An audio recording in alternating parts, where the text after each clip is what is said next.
Howdy, I'm Mike Fio. And I am Nick Fio, and we are the Fio Bros. And this is a new series on the channel where after each episode of The Amazing Race Season 37, we will be recapping our top 3 lessons learned. And these lessons will be helpful to any future racers, but also to anyone who wants to win the game of life, because the race is a lot like life in the sense where it kicks your ass and you learn a lot from it. Yeah. It's actually kind of harder than life. Yeah, at least for us so far. All right. Lesson number 1. What is it, Nicholas? Lesson number 1 from episode 4 of season 37 of The Amazing Race is stories stick, facts slip. Yeah, so this, for the first time in this series, is actually a lesson learned based on something positive that we did, not anything negative. So kudos to us. All right. When we had to, at the detour, we had to memorize the orders and numbers of fruit and all these other different objects like flowers and things that we needed to go buy in the market. And you couldn't write them down. You had to actually memorize them. And so that was like written on the clue. You could not write them down. So me and Holden quickly put together this game plan where, first of all, we teamed up to like put 4 brains together as opposed to 2. And then we came up with this example where instead of just trying to remember, okay, 4 apples, 2 bananas, 3 flowers, we started to tell a story around it because, like the lesson says, stories stick, facts slip. You brought up a good analogy for what stories do to the brain. And this is like proven by science, right? People that have studied the brain. And stories are like thumbtacks in the brain in terms of your memory. And facts are like a sticky note that has a really shitty sticky side to it. You can remember it for a little, but then it falls off and then you forget it. But stories literally get stapled into your brain and you remember it and recall it for a very long time. So like there were some fruits where it took us forever and it was like now 10 minutes had passed when we decided to memorize these things. Yeah. And rather than saying, was it 7 apples or 8 apples? It was like, no, the snake ate 7 fucking apples. And so we remembered exactly what the story was because we could play it in our heads. So that story really stuck. And another good example of this is we have to do a lot of fundraising for our nonprofit. And what we found is that personal stories are so much better at influencing somebody and sticking in the brain than just telling somebody stats. So for example, if I said 9 million people die from hunger every single year, that's an alarming stat, but it doesn't do anything to you, to your heartstrings. It doesn't do anything emotionally in your brain. It's too big for your brain to really comprehend what that even really means. And that 9 million number is not very meaningful to you. But if I said, this is Maria. She is 9 years old. She hasn't eaten in 2 days. And she walks 3 miles every day hoping that she can get a school lunch. Now you're interested. You want to know who is Maria. You're paying attention. You're going to remember Maria, but you're not going to remember the 9 million people, that stat. It's just not important in your brain. So we don't want to spend too much time here because it's a tactical one. Stories stick, facts slip. Use it on the race. And in life. Number 2, Mike, trust your gut. Yeah, so this one once again comes into play, the detour, because we were doing pretty well. It seemed like we had chosen the right detour at first. We were moving along using our little story strategy. And then there was one item left that was impossible to find. These damn coveted red apples, yes. And so what they didn't show last night, or whenever you're watching this, on the last episode 4 of The Amazing Race, was we went to every single store or house on that block. And we really struggled to find these apples for a long time. And in the episode, they kind of make it seem like we got them right away, but that wasn't true. It took us a long time. And I remember we were going through one of the houses and there was like another back part to the house, and something inside my gut was like, go back there and go check. And Mike, I was going, and Mike was like, yo, let's get out of here. Like, there's nothing back there. And I was like, no, let me just go check real quick. I pushed back again. And Mike pushed back again. And I was like, no, let me just go check real quick. And thank God we did. Thank God we trusted my gut in that situation, because when we went back there, we found red apples. The coveted red apples. And if we didn't, like, that was a mistake that could have potentially taken us out of the race, right? If we couldn't find that apple through all these stores, we couldn't have built our thing, and we could have potentially lost and been sent home. I think the life lesson here in trust your gut is that there's this intelligence inside of our bodies, call it intuition, that we've noticed in our personal lives too, that goes beyond the thinking mind. It's like kind of spiritual in a way, but if you've ever gotten like that feeling, like that weird tingly feeling that's like almost like a spidey sense, like if you ever watch Spider-Man, it's like your spidey sense is tingling. It's like, watch out, you're on alert. It's not really a thinking thing. It's something that goes beyond that. Yeah. And so you need to pay attention to that, because that's coming from like this deeper place. And on the race, another time it happened, perfect example, was that funny moment where me and Nick have these big baskets on our head, and Nick's like, all right, where are we going? Because I was in charge of like destination and navigation. And I realized, oh shit, I put the clue in my fanny pack. I'm like, oh, it's in my bag. I don't know. So I couldn't take this thing off.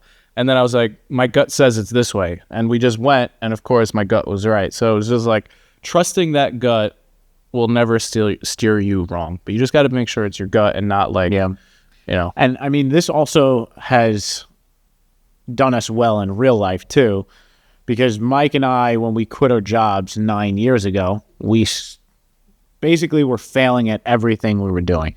And there was one night where I could not sleep. It was 2:00 in the morning, and all of a sudden this image of a homeless man I used to pass on my way into my corporate job in New York City every day popped in my head. And once again, that voice inside, that little gut feeling was like, get up, do something about it, do something. And I ignored it for too long, but this night I got up, I wrote a little story saying I wanted to raise money to get blankets to people living on the streets of New York City. And I listened to that voice. And at the time, that made no sense to do, because pretty soon we were about to be homeless. That's how bad we were failing. So when he came to me with this idea, I was like, this sounds like a waste of time right now. Like, it sounds awesome. We should definitely do it in the future when we're like handling ourselves. But right now, it sounds like a horrible idea. But he told me, you just have to trust me. It's a gut feeling I have.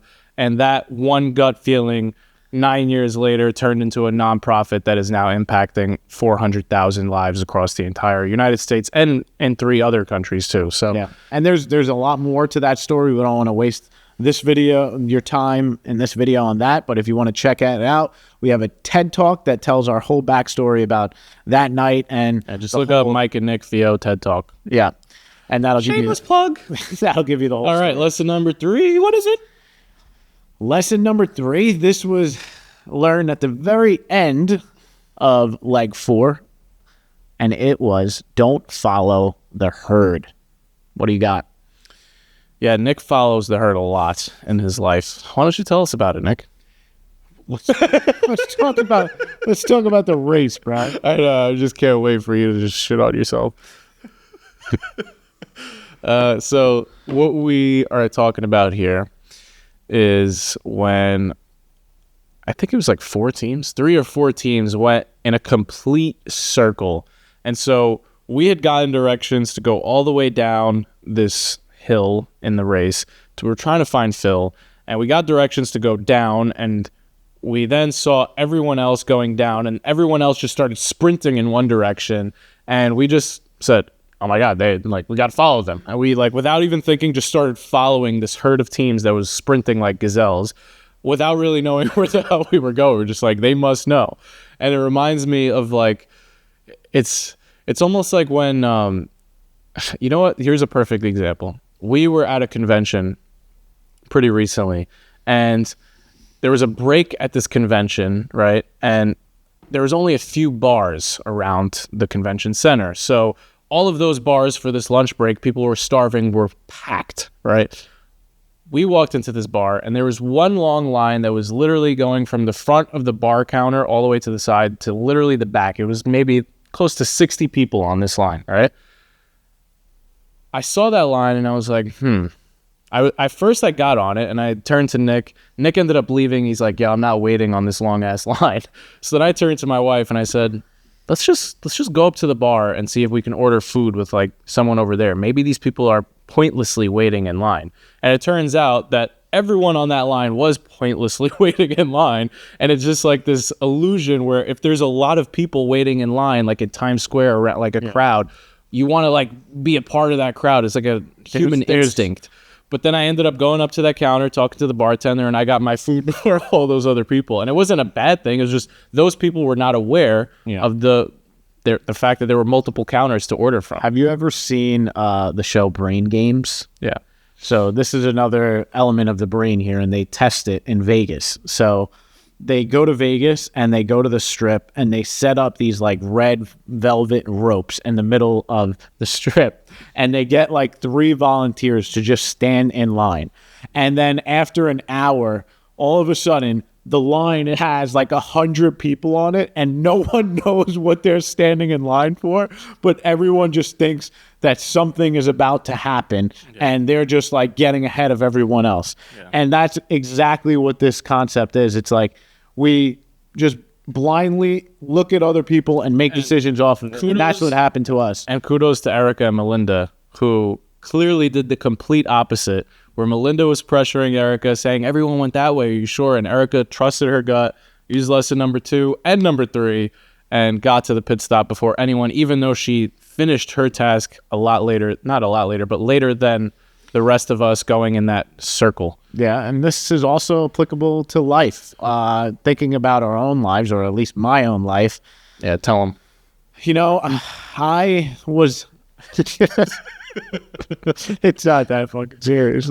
But I am the middle child, and I have an older brother. So for me, he was the technical herd that I constantly followed and used to make my decisions for me. He played football, I played football. He wore number 50, I wore number 50.